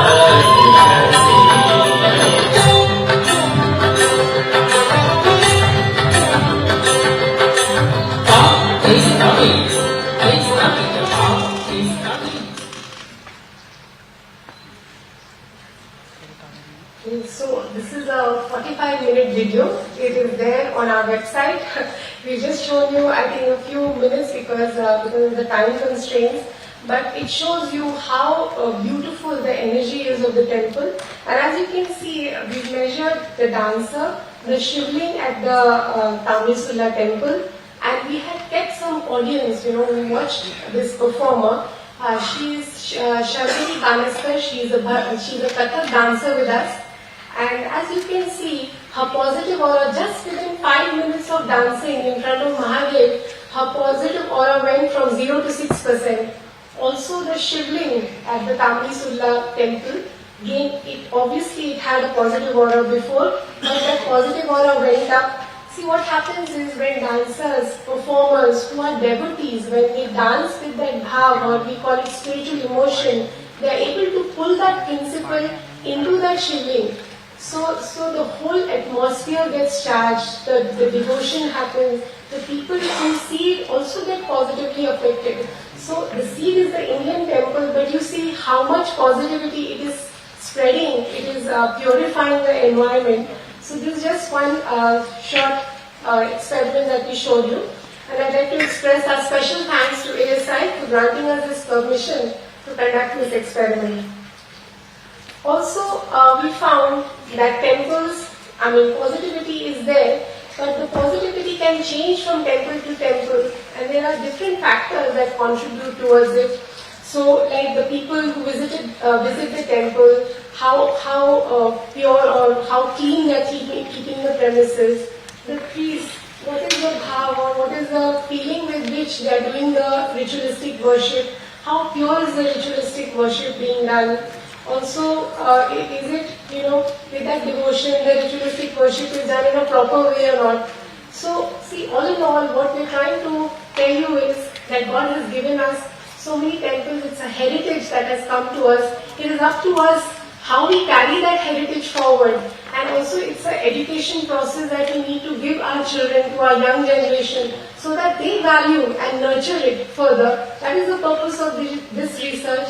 Maharishi Adhyatma Vishwavidyalaya is bringing that positivity of the Indian temples through research, so that you can tell your children tangibly that this is what happens when you go to a temple. Otherwise, they ask you for reasoning. Okay, if I go to a temple, what benefit will I get? So you can tell them your positive aura within 5 minutes of seeing that dance performance, it will go to 0 to 5 or 6%. And mind you, just to put things in perspective, people nowadays, average people don't even have a positive aura to start with. So it's not so easy to acquire a positive aura. But with God's grace, we have these storehouses of positivity called temples where you can go and harness that positivity. And so what happens is, we also found like this study gives us different narratives. So what we found is the temples in which active ritualistic worship is done are more positive as opposed to temples where the active ritualistic worship is not done. And this is a subtle picture. See, we have many artists in our Maharishi Adhyatma Vishwavidyalaya who have a subtle vision. They are able to see these vibrations, different vibrations being attracted to a temple. So another unique feature of our Indian temples is the architecture. Now the architecture is unbeatable. You see, you take any temple, look at the architecture that's there, and there's a whole science behind it. So what happens is the architecture is made in such a way that it is able to pull that divinity and also spread it. So this is the subtle picture drawn by one of our artists. She's a saint with us, Her Holiness Yoyawale, and she's made this subtle picture of the Mahalakshmi temple. So you can see this beautiful energy that is being emitted from this temple. And what happens is, see, it's impossible to tell you what Indian temples can give us in just 10 minutes, but I hope it has given you a glimpse of how to value this rich heritage, this beautiful thing that is given to us by our ancestors, by the people who led us.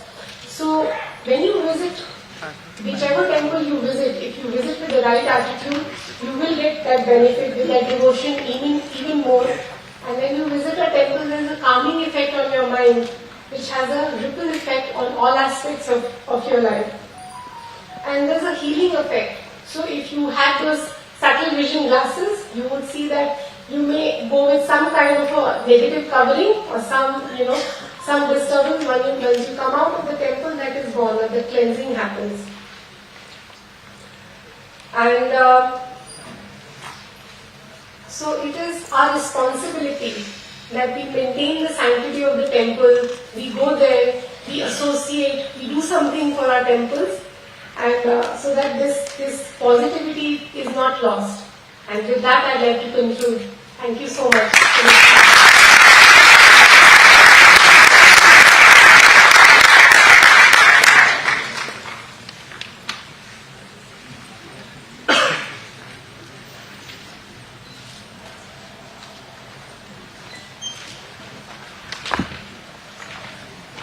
So, thank you, Shweta. It was intriguing to learn about the spiritual research which shows tangible proof about the significance of Indian temples and the immense positivity they radiate.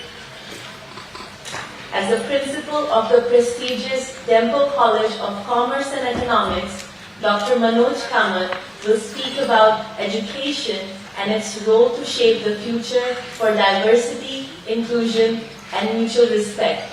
I invite Dr. Kamath to please join us on stage.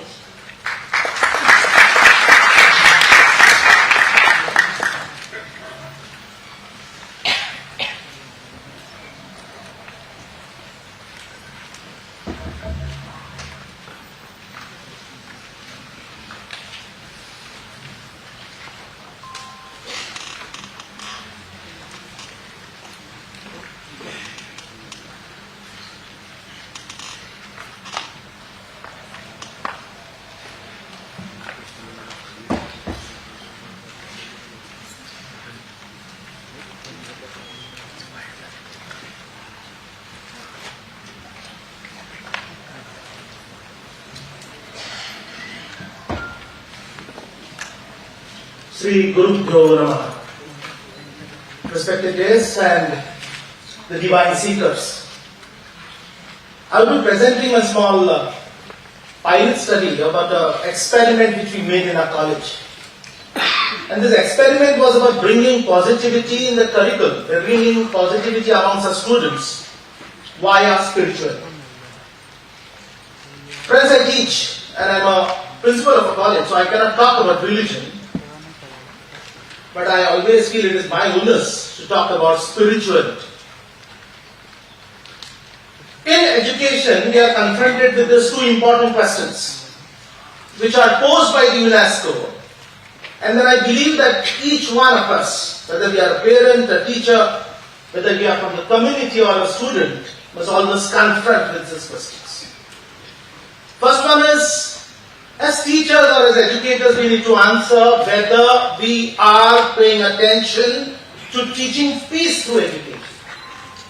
And when I talk about peace, the world talks about peace through UN peace maintaining forces, maintaining peace with guns, maintaining peace with dialogue, maintaining peace with written communication, with memorandums, with agreements.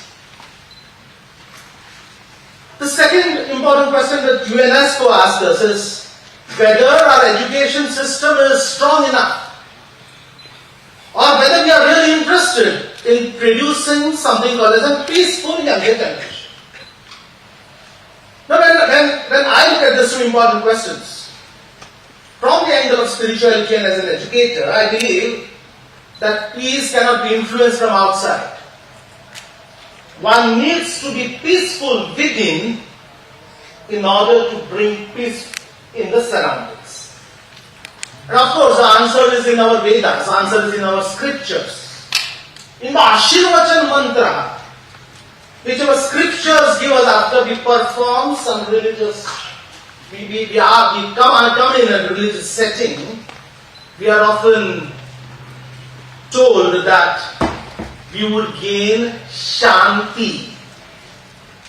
Through Shanti, we are likely to gain Swasti. Now, this is something typical and typically interesting. Shanti is coolness, peace, and calmness within. And it is only calmness of mind which could lead to well-being. So calmness and well-being are thus interrelated. So it is Shanti which brings us Swasti, that is wellness. It is Swasti which can bring us Pusti, which is prosperity. And it is through Pusti we can attain Pusti, which is fulfillment or satisfaction. So this particular cycle is well explained into our scriptures, that if you want to gain or increase the level of happiness or index of happiness or index of satisfaction, as you say, one needs to be calm within. So this is the definition of peace. So therefore our Shanti mantra from our Vedas talks about peace not only to us, but peace also for the Pancha Mahabhutas around us. So it is in this context we were trying to explore the two important questions which were posed by UNESCO. And then the reality. It is said that those who want war, and when I talk about war, I am not talking about fightings or confrontations between two economies, two nations, border disputes, whether it is war with respect to consumerism, whether it is respect to sex or violence or drugs, pleasures, lust, entertainment, all those vices, we are preparing our young enough for the war. The mobile phones, the smart TVs, the people around us, the films, the kind of readings which our students indulge in, we are preparing them for the war. But those who want peace, we are neglecting peace in education. And then we run syllabus which talks about resolution of conflicts. We talk about Gandhiism. We talk about peace studies, etc., etc. And we have departments, but then we have no peace everywhere. So it is in this respect that we explored, and then we tried to find out what are the traits which are desired in our students so that they remain calm, they remain peaceful, and there is peace in the classroom and there is peace outside the classroom either. And these are the common traits which we found. First is the student must be able to respect diversity, because we have diversity in the classroom. The classrooms are often heterogeneous. And then we have no tolerance. So we need to be all inclusive. There is no care or compassion because we are told right from when we are young, we start with the primary, not to share our tiffin boxes with our friends. So, the virtue of being helpful, virtue of developing self-discipline and not blaming others, mannerism which is very often talked about, or absence which is often talked about in the society. In the classroom we give sermons about attending the classes regularly, not bunking the classes.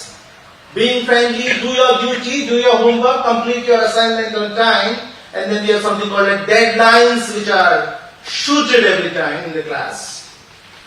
And of course, there is no appreciation, on the contrary, we feel shy about our traditional values. We feel shy to say that we have been to the temple. We feel shy to apply antika, and then we feel shy to greet others, forget touching feet of others. So these are the common symptoms which we have explored, which we experience very often, and we talk very often. So it is with respect to such kind of expectations, we were looking out for the premise for making a suitable intervention in the classroom so that there could be a change of attitude or change of mindset. So therefore, when we were talking to people from the spiritual realms, those who teach spirituality or those who preach spirituality or those who design syllabuses in this, they were all talking about the moral benefits of the developmental benefits spirituality can bring into the students. We have understood the benefits. But then very important was how to keep the citizens or my students engaged in education so that they can rise to be citizens for common good. And that is same with the philosophy of Stephen Rockefeller. Then we understood, irrespective of your religion, irrespective of where you come from, irrespective of who you are, what is your surname and what is your gotra, we all possess an innate need to be spiritual. We can call ourselves advanced or westernized, etc. We can call ourselves rich or poor or coming from middle class, but this particular need, an innate need of being spiritual, is often ignored in contemporary education. And I have no subjects, I have no practicals of telling them good behavior and bad behavior, or explaining them what are the good virtues and bad virtues, other than just talking about moral studies, which was a compulsory subject in their lower classes. As we were discussing that the draft of the new education policy was in our hands, and this draft also talked about bringing in some new virtues or 5 universal truths: truth, peace, non-violence, love, righteousness, etc. Question is, how does one bring this into the syllabus? Then he said, let us understand as well we have understood the context. The question was, what should we teach to our students? How do we bring it in the formal curriculum? Of course, there is no scope for us or no place for us to introduce some new subjects, etc. And then when we talked about diocesan societies, talking about spirituality or teaching spirituality in their classrooms, we often understood that more than spirituality, they were preaching or teaching religion. There is nothing good or bad about it, I don't want to comment. But then the problem is that we have often misunderstood these two important terms, and then we have interrelated or mixed these two important terms, that spirituality and being religious are identical, but they are not. So what we understand is that need, what we understood is there was a need for us to intersect education and spirituality and bring it into our educational activism. We need to make our teachers a little more vibrant, rather than talking about a particular religion. Because if I start talking about Hinduism in my class, probably there could be some questions raised by those who call themselves as secular. I still do not understand the definition of being secular in a state which basically believes in Indic values. But then I understood that we need to draw into our deep resources, look into our text, talk to people, get associated with institutions where we can talk about, at least about ancient wisdoms, ancient traditions, talking about the scientific aspect of ancient wisdom and ancient traditions and bring it into our holistic education. I couldn't have bought it as a principle, all these things which I was expecting to be bought through a formal system. So therefore there was a need for an informal system. The disturbances within, and with my couple of friends, two of my teachers are here, Mr. Keval, Utkarsh and Utkarsh. So we were often confronting and we were often discussing about how do we bring such kind of an intervention. That was the right time when people from Maharshi Vishwavidyalaya visited us, talking about books on spirituality, etc.